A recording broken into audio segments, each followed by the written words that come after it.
여러분, 혹시 이런 생각 해보신 적 있으세요? 우리가 지금 보고, 만지고, 느끼는 이 세상이 전부가 아니라면 어떨까요? 지금부터 우리가 발 딛고 있는 이 현실 너머에 숨겨져 있다는 또 다른 세계의 청사진을 함께 들여다보겠습니다. 바로 이 질문에서 오늘 이야기는 시작됩니다. 과연 우리가 사는 이 물리적인 세계가 사실은 더 깊고 보이지 않는 어떤 진짜 현실의 그저 그림자에 불과한 걸까요? 이 질문을 마음에 품고 본격적인 탐험을 시작해보죠. 자, 이 거대한 질문의 답을 찾아가기 위해서 오늘 우리는 크게 4가지 여정을 함께 떠나볼 겁니다. 먼저 우주를 구성하는 2개의 세계에서 출발해서 그 안에서 우리 인류가 맡은 역할을 살펴볼 거고요. 더 나아가 우리 각자의 육신과 영의 관계를 거쳐 마지막으로 완성을 향한 길, 이 무엇인지까지 알아보겠습니다. 자, 그럼 첫 번째 단계부터 시작해볼까요? 이 모든 이야기의 가장 바탕이 되는 개념인데요.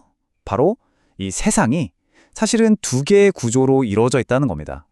일단 우리한테 아주 익숙한 세계부터 시작해보죠. 유형 실체 세계. 말이 좀 어렵죠? 그냥 보이는 세계라고 생각하시면 돼요. 지금 여러분이 보고 계신 이 화면, 손에 쥔 스마트폰, 의자, 책상, 이렇게 우리 오감으로 느낄 수 있는 모든 것들, 눈에 보이는 결과물들의 세계, 바로 그 물리적인 현실을 말하는 겁니다. 자, 그런데 진짜 이야기는 여기서부터 시작돼요. 보이는 세계가 있다면 당연히 보이지 않는 세계도 있다는 거죠. 바로 무형실체 세계입니다. 이게 그냥 상상이나 개념 같은 게 아니고요. 실제로 존재하는 또 다른 실체적인 세계라는 거예요. 그리고 더 중요한 건 이 보이지 않는 세계가 우리가 사는 이 보이는 세계의 원인이자 더 근본적인 실체라는 거죠. 이 둘의 관계가 정말 재미있어요. 이 표를 한번 보세요. 보이는 세계가 결과, 그림자, 몸이라면 보이지 않는 세계는 그 원인, 실체, 마음이라는 겁니다. 딱 감이 오시죠?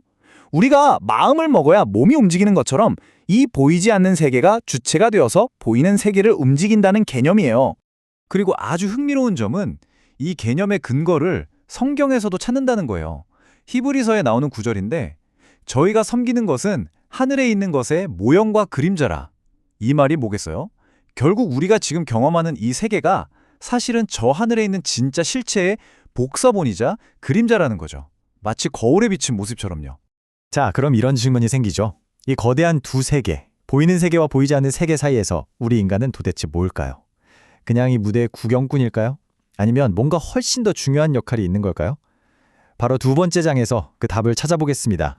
놀라지 마세요. 이 관점에 따르면요. 우리 인간은 그냥 이 우주에 잠시 머물다가는 손님이 아니에요. 무려 우주의 중심에서 3가지나 되는 어마어마한 역할을 부여받은 존재라는 겁니다. 그 첫 번째 역할이 바로 주관자입니다. 생각해 보세요. 우리 인간은 보이는 세계를 다스릴 수 있는 육신을 가지고 있죠. 동시에 보이지 않는 세계와 소통할 수 있는 영도 가지고 있어요. 이 둘을 모두 가진 존재는 우주에서 인간밖에 없다는 겁니다. 그래서 2세계 모두를 책임지고 다스리는 역할을 맡았다는 거죠. 2번째는 중재자 역할입니다. 이 비유가 참 멋진데요. 소리굽스의 2개가 서로 울리려면 그 사이를 이어주는 공기가 필요하잖아요. 바로 우리 인간이 그 공기 같은 역할을 한다는 거예요. 우리를 통해서 비로소 이 2세계가 서로 소통하고 조화를 이룰 수 있게 되는 거죠. 그리고 마지막 3번째 역할은 정말 엄청납니다. 바로 우리 한 사람 한 사람이 소우주라는 거예요. 이게 무슨 말이냐면요. 저 광활한 우주 전체가 바로 우리 안에 그대로 축소판으로 들어와 있다는 겁니다. 우리의 영 안에는 보이지 않는 세계 전체가, 그리고 우리 육신 안에는 보이는 세계 전체가 담겨 있다는 거죠.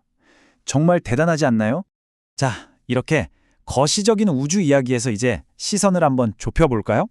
바로 우리 자신, 내 안의 우주로 말이죠. 이 거대한 원리들이 과연 우리 한 사람 안에서는 어떻게 작동하고 있는지 한번 들여다보겠습니다. 앞서 우주가 보이는 세계와 보이지 않는 세계로 이루어져 있다고 했죠. 똑같습니다. 우리 인간도 보이는 육신과 보이지 않는 영인체로 이루어져 있다는 거예요. 그리고 우리의 삶이란 건 다름 아닌 이 둘이 끊임없이 대화하고 서로 영향을 주고받는 과정 그 자체라는 겁니다. 근데 이게 진짜 재미있는 부분이에요.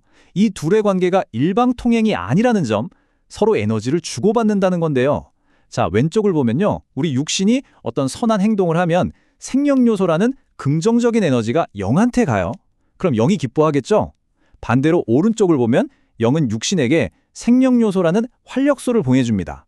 이게 우리 몸에 기쁨도 주고 심지어 치유의 힘까지 준다는 거예요. 정말 신기하죠? 이 비유를 보면 그 의미가 더 명확해집니다. 육신은 밭이고 흙이에요. 그리고 우리의 영은 그 밭에서 자라는 나무와 열매인 거죠. 여기서 핵심은 뭘까요? 바로 열매는 오직 밭에서만 자랄 수 있다는 겁니다. 즉 우리의 영은 이 땅 위에서 육신을 가지고 사는 동안에만 성장하고 성숙할 수 있다는 거예요. 우리가 사는 이 삶이 우리의 영원한 모습을 결정하는 정말 단 한 번뿐인 기회라는 뜻이죠. 그렇다면 그 단 한 번뿐인 기회, 우리는 어떻게 사용해야 할까요? 드디어 마지막 장입니다. 우리가 이 땅에서 사는 동안 어떻게 우리의 영혼을 설계할 수 있는지 그 구체적인 방법, 완성을 행한 길에 대해 알아보겠습니다. 우리의 영도 그냥 가만히 있는 게 아니라 성장을 합니다. 총 3단계를 거치는데요. 막 태어난 씨앗 같은 영영체 단계에서 시작해서 삶의 경험을 먹고 쑥쑥 자라는 생명체 단계를 지나 마침내 잘 익은 열매처럼 완성된 생명체 단계에 이르는 거죠. 그리고 다시 한번 강조하지만 이 모든 성장은 오직 우리가 이 땅에서 육신을 가지고 있을 때만 가능해요.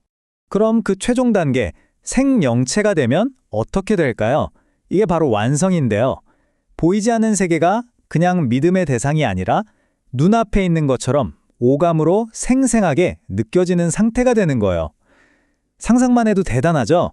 이렇게 두 세계가 하나로 완전히 통합된 삶, 이걸 바로 지상천국이라고 부르는 겁니다. 이 마태복음 9절이 이 모든 이야기에 무게를 더해줍니다. 무엇이든지 너희가 땅에서 매면 하늘에서도 매일 것이요 무엇이든지 땅에서 풀면 하늘에서도 풀리리라. 이게 무슨 뜻이겠어요? 바로 우리가 이 땅에서 하는 행동, 내리는 선택 하나하나가 그냥 여기서 끝나는 게 아니라 하늘, 즉 영원한 세계에 그대로 기록되고 적용된다는 겁니다. 정말 막중한 책임이죠?